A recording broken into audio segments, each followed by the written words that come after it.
તો રાજકોટના ઇતિહાસની સૌથી મોટી ડિમોલિશન કાર્યવાહી હાથ ધરાઈ છે। તંત્રએ જેમ પહેલા જ જાહેર કરી દીધું હતું તેમ વહેલી સવારથી જંગલેશ્વરમાં આવેલા ગેરકાયદે દબાણો પર બુલડોઝરની કાર્યવાહી હાથ ધરી છે। લગભગ 1498 જેટલા બાંધકામોને જમીનદોસ્ત કરવા તંત્ર કામે લાગ્યું છે। પીજીવીસીએલ આરએમસીની ટીમો સહિત ચુસ્ત પોલીસ બંદોબસ્ત વચ્ચે ગેરકાયદે મકાનોને તોડી પડાયા। ઉલ્લેખનીય છે કે ડિમોલિશનને ધ્યાને રાખી જંગલેશ્વરમાં 1500 પોલીસ જવાનોનો કાફલો ખડકી દેવાયો હતો અને પોલીસ દ્વારા માર્ચ પણ કરાઈ હતી। લગભગ 700 જેટલા પરિવારો સ્વયંભૂ મકાનો ખાલી કરી દીધા હતા। શાંતિપૂર્ણ માહોલમાં ડિમોલિશન થઈ રહ્યા હોવાનો પોલીસ દાવો કરી રહી છે। જોકે જે પરિવારોએ આ કાર્યવાહીમાં તેમના મકાન ગુમાવ્યા છે તેમની આંખોમાંથી આંસુ બંધ થવાનું નામ નથી લઈ રહ્યા।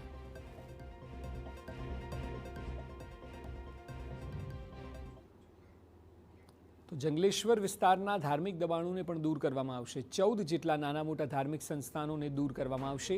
ધાર્મિક સંસ્થાનોમાં શાસ્ત્રોક્ત વિધિથી ઉત્થાપનની પ્રક્રિયા હાથ ધરાઈ છે। કોઈની ધાર્મિક લાગણી દુભાય નહીં તેનું ધ્યાન રખાયું છે તેવું ડીસીપીનું કહેવું છે। જંગલેશ્વર મહાદેવના નામ પરથી આ વિસ્તારનું નામ જંગલેશ્વર પડ્યું હતું। શિવલિંગનું પુનઃસ્થાપન કરી શકાય તે માટે ઉત્થાપનની પ્રક્રિયા હાથ ધરાઈ છે। શાંતિપૂર્ણ વાતાવરણમાં કાર્યવાહી થઈ રહી છે તેવું પોલીસ કહી રહી છે।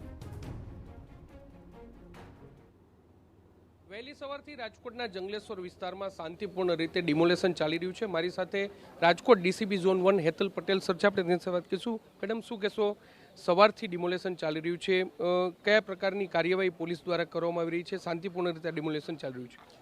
હા, આ જે ડિમોલિશન છે એ જંગલેશ્વર વિસ્તારની અંદર ચાલી રહ્યું છે અને આ સમગ્ર જે વિસ્તાર જે છે એ જંગલેશ્વર મહાદેવ મંદિરના નામે જ એનું નામ પડ્યું છે। અને જે 7 ઝોનની અંદર રાજકોટ મ્યુનિસિપલ કોર્પોરેશન દ્વારા જે આ પ્રોસેસ ચાલી રહી છે એમાં 14 જેટલા નાના મોટા ધાર્મિક સંસ્થાનો પણ આજે તૂટવાના છે। તો ધાર્મિક લાગણી કોઈને દુભાય નહીં અને વ્યવસ્થિત રીતે એનું અમે સ્થાપન કરી શકીએ એના માટે અત્યારે બ્રાહ્મણો દ્વારા શાસ્ત્રોક્ત વિધિથી એની મહાદેવની ઉત્થાપનની પ્રક્રિયા જે ગંગેશ્વર મહાદેવમાં હાથ ધરાઈ છે।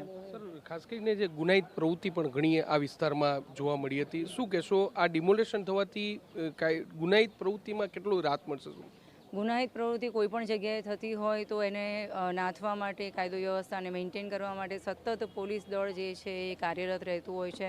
ભૂતકાળમાં અહીંયા પણ દારૂ જુગારના અડ્ડાથી માંડીને અસામાજિક તત્વોના રહેવાસથી માંડીને હથિયારો મળવાથી માંડીને હત્યાઓના બનાવ બન્યા છે। છેલ્લે અમારી ક્રાઇમ બ્રાન્ચે મુરઘા ગેંગ જે છે અહીંયાથી જ એને ગુસ્સી ટોકની અંદર એરેસ્ટ કરેલી છે। તો હાલમાં આ એવા જે પણ વિસ્તારો હશે કે જેની અંદર આવી અસામાજિક તત્વો રહેતા હશે અથવા પ્રવૃત્તિ ચાલતી હશે અને ડિમોલિશન થવાથી એટલું કાયદો અને વ્યવસ્થામાં સરળતા રહેશે। સર, અનેક હિસ્ટ્રી સીટરો છે તેના મકાન પણ આજે ડિમોલેશનમાં તૂટી રહ્યા છે, શું કહેશો?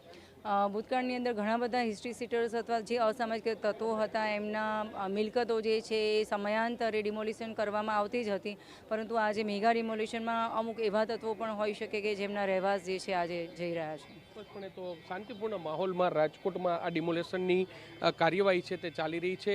અનેક હિસ્ટ્રી સીટરો, કારણ કે ભૂતકાળમાં એ હથિયાર સંબંધી ગુના હોય, મારામારી સંબંધિત ગુના હોય, મિલકત સંબંધી ગુના હોય, તેના અનેક ગુનેગારો છે તે આ વિસ્તારમાંથી સામે આવ્યા છે। એટલું જ નહીં, પરંતુ રાજકોટ ક્રાઇમ બ્રાન્ચ દ્વારા તાજેતરમાં 104થી વધારે ગુના આચરનાર જે મુરઘા ગેંગ છે તેની સામે ગુજસી ટોકનો ગુનો છે તે નોંધ્યો હતો અને એમાં ગુજસી ટોકના કેટલાક આરોપીઓ છે તેમના પણ મકાન છે તે આજે જંગલેશ્વર વિસ્તારમાં જે મેગા ડિમોલેશનમાં તૂટવાના છે।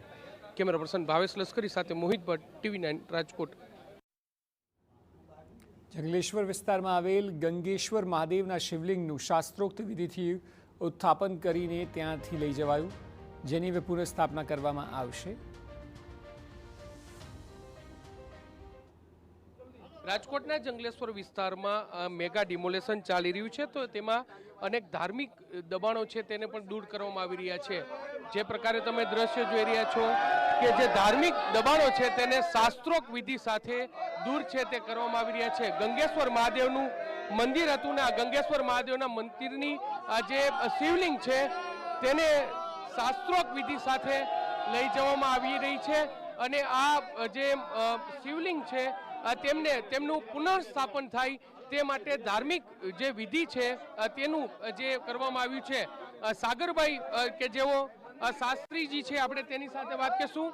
શાસ્ત્રીજી, શું કહેશો કે કઈ પ્રકારની વિધિથી આ મંદિર છે તેનું હવે પુનઃસ્થાપન થાય તે માટેની વિધિ કરવામાં આવી છે? શાસ્ત્રના નિયમ અનુસાર ધર્મની આજે આ ખરેખર તો સમજી લ્યો ડિમોલેશન થાય તો આ બધું અહીંયાથી નીકળી જાય, ખબર પણ ન પડે અને જૂનું જે કાંઈ આ મૂર્તિનું આજે પ્રાણ પ્રતિષ્ઠા ચૈતન્ય શક્તિ એમને એમ વિસ્મૃત થઈ જાય.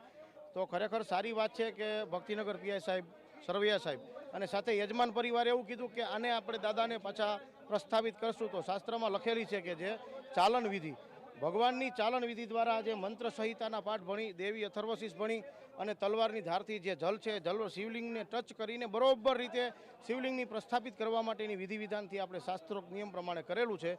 યજમાન પરિવાર પણ સારું કહેવાય કે આ પ્રતિષ્ઠાનું મહોત્સવ કરશે. સ્પષ્ટપણે એટલે જે યજમાન પરિવાર છે તેમના દ્વારા આ શિવલિંગ છે તેની પુનઃ પ્રતિષ્ઠા થાય તે રીતે શાસ્ત્રોક્ત વિધિ સાથે અહીંથી શિવલિંગ છે તે લેવામાં આવ્યું છે. લોકોની લાગણી ન દુભાય તે રીતે વહીવટી તંત્ર છે તેમના દ્વારા તમામ પ્રકારની જે તૈયારીઓ છે તે કરવામાં આવી છે અને ગંગેશ્વર મહાદેવ મંદિર કે જે જંગલેશ્વર વિસ્તારમાં આવેલું છે તેને જે શાસ્ત્રોક્ત વિધિ સાથે અહીં લઈ જવામાં આવી રહ્યું છે અને તેમનું પુનઃ સ્થાપન છે તે કરવામાં આવશે. યજમાન પરિવાર છે તેઓ આ જે શિવલિંગ છે તેને લઈ જઈ રહ્યા છે અને તેમને સ્થાપન છે તે કરવામાં આવશે. લોકોની આસ્થાને ઠેસ ન પહોંચે, લોકોની આ ધાર્મિક લાગણી ન દુભાય તે રીતે વહીવટી તંત્ર છે તે અત્યારે કામગીરી છે તે અહીં કરી રહ્યું છે. સર, ધાર્મિક લાગણી લોકોની દુભાયની તે માટે તંત્ર કામ કરી રહ્યું છે. હા, એટલે ધર્મ જેટલો મહાન છે ને તેનાથી વધારે કાયદાને માન આપે છે પોલીસ અને તમામ, એટલે આ કામ સહેલું બન્યું છે. સ્પષ્ટપણે એટલે ધર્મ મહાન છે અને ધાર્મિક લાગણી ન દુભાય તે પ્રકારે જંગલેશ્વર વિસ્તારમાંથી આ જે કામ છે યજમાન પરિવાર આપણી સાથે છે. શું કહેશો, ફરી એકવાર તેમનું પુનઃ સ્થાપન થાય તે માટે અમે ઘરે વિચારણા કરી અને બધા પુનઃ સ્થાપન કરશું. સ્પષ્ટપણે હાલમાં જે શાસ્ત્રોક્ત વિધિ સાથે ધર્મનું સન્માન જળવાય તે રીતે જે શિવલિંગ છે તેમને અહીંથી લઈ જવામાં આવી રહી છે અને ગંગેશ્વર મહાદેવ મંદિર કે જે ટીપીના રોડ પર તેમનું દબાણ, મંદિરનું દબાણ હતું અને આ ગેરકાયદેસર દબાણ દૂર કરતા પહેલા જે શિવલિંગ છે તેને માન સન્માન સાથે ધાર્મિક અને શાસ્ત્રોક્ત વિધિ સાથે તેમને લઈ જવામાં આવી રહ્યું છે અને આ શિવલિંગનું હવે પુનઃ સ્થાપન છે તે કરવામાં આવશે. કેમેરા પર્સન ભાવેશ લશ્કરી સાથે મોહિત ભટ્ટ, TV9 રાજકોટ.